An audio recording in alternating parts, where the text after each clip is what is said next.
മൈവാ silks, Kasaragod, Kanhangad, Mangalore. കഴിഞ്ഞ ദിവസം supreme കോടതിയുടെ ഒരു ഉത്തരവ് വന്നിരുന്നു. പ്രതീക് ഹജേലയെ സ്ഥലം മാറ്റിയിരിക്കുന്നു എന്ന് പറഞ്ഞ ഒരു പക്ഷേ പൗരത്വ ബില്ല് എന്ന് പറഞ്ഞു കഴിഞ്ഞാൽ രാജ്യത്തെ എല്ലാ ജനങ്ങൾക്കും അറിയാം. പ്രതീക് ഹജേലയുടെ പേര് പറഞ്ഞു കഴിഞ്ഞാൽ ഒരു പക്ഷേ പല ആളുകളും പറയും അറിയില്ല എന്ന്. ആരാണ് പ്രതീക് ഹജേല? പൗരത്വ പട്ടികയ്ക്ക് ചുക്കാൻ പിടിച്ച ഉദ്യോഗസ്ഥനാണ്, NRC ഉദ്യോഗസ്ഥനാണ് പ്രതീക് ഹജേല. പ്രതീക് ഹജേലയുടെ നേതൃത്വത്തിലുള്ള സംഘമാണ് അസമിൽ NRC പട്ടിക തയ്യാറാക്കിയിട്ടുള്ളത്, അഥവാ പൗരത്വ പട്ടിക തയ്യാറാക്കിയിട്ടുള്ളത്. സുപ്രീം കോടതിയിൽ അഭിഭാഷകൻ ചോദിച്ചു, എന്തുകൊണ്ടാണ് പ്രതീക് ഹജേലയെ സ്ഥലം മാറ്റിയിരിക്കുന്നത്? സുപ്രീം കോടതി മറുപടി നൽകിയത് ഇങ്ങനെയാണ്, അതായത് ഒരു കാരണവുമില്ലാതെ ഒരു ഉത്തരവും പുറപ്പെടുപ്പിക്കുകയില്ല എന്ന്. അതിന് വ്യക്തമായ ഒരു അർത്ഥമുണ്ട്.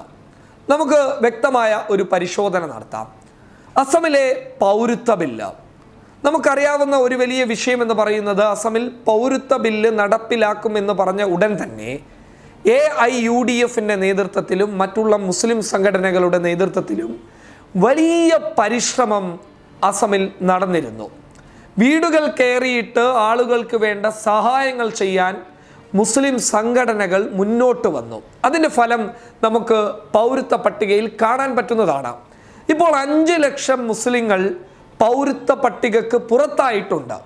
ഈ പുറത്താക്കപ്പെട്ട 5 ലക്ഷം മുസ്ലിങ്ങൾ പുറത്താകാനുള്ള കാരണമെന്ന് പറയുന്നത് ചെറിയ രേഖകളുടെ അഭാവമാണ്. ചെറിയ രേഖകൾ എന്ന് പറയുമ്പോൾ ഏകദേശം മറ്റുള്ള രേഖകളൊക്കെ സമർപ്പിച്ച് അതിനിടയിലോട്ട് കടന്നു വരേണ്ട നിസ്സാരമായ ചില രേഖകളുടെ അഭാവത്തിൽ നിരപരാധികളായിട്ടുള്ള മുസ്ലിങ്ങളെ പട്ടികക്ക് പുറത്താക്കി എന്നുള്ളതാണ് അസമിൽ നിന്ന് ലഭിക്കുന്ന വിവരങ്ങൾ അനുസരിച്ച് പറയാനുള്ളത്. ഈ സംഭവവുമായി ബന്ധപ്പെട്ട നിരവധി മുസ്ലിം സംഘടനകൾ ഇതിന് ചുക്കാൻ പിടിച്ച, പൗരത്വ പട്ടിക തയ്യാറാക്കാൻ ചുക്കാൻ പിടിച്ച പ്രതീക് ഹജേലയ്ക്ക് നേരെ ഒരു കേസ് നൽകിയിരുന്നു, അല്ലെങ്കിൽ പരാതികൾ നിരവധി തവണ നൽകിയിരുന്നു. അങ്ങനെ അവർ നൽകിയ ഒരു കേസ് അവിടെ നിലനിൽക്കുന്ന സമയത്താണ് സുപ്രീം കോടതിയുടെ ഉത്തരവ് വരുന്നത്.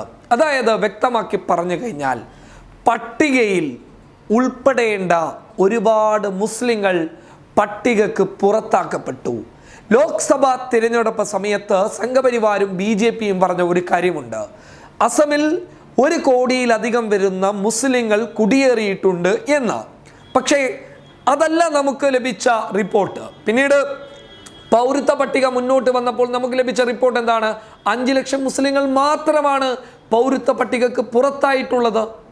മറ്റുള്ളവരൊക്കെ പട്ടികക്കകത്ത് വന്നു. 13-14 ലക്ഷത്തോളം വരുന്ന ബംഗാളി ഹിന്ദുക്കളാണ് പട്ടികക്ക് പുറത്തായിട്ടുള്ള മറ്റുള്ള ആളുകൾ. മുസ്ലിങ്ങളെ സംബന്ധിച്ച് ഏറ്റവും കൂടുതലുള്ളത് ഹിന്ദുക്കൾ തന്നെയാണ്. പക്ഷേ BJPയുടെ വാദം 8 നിലയിൽ പൊട്ടുകയും ചെയ്തു. അപ്പോൾ ഈ വാദം യാഥാർത്ഥ്യമാക്കണം, അതിനെ മുന്നിൽ നിർത്തി അസമിലെ പൗരത്വ പട്ടിക തയ്യാറാക്കിയിട്ടുള്ള സംഘം മുന്നോട്ട് വന്നു എന്നുള്ളതിൻ്റെ നേർ സാക്ഷ്യമാണ് അസം വിളിച്ചു പറയുന്നുള്ളത്.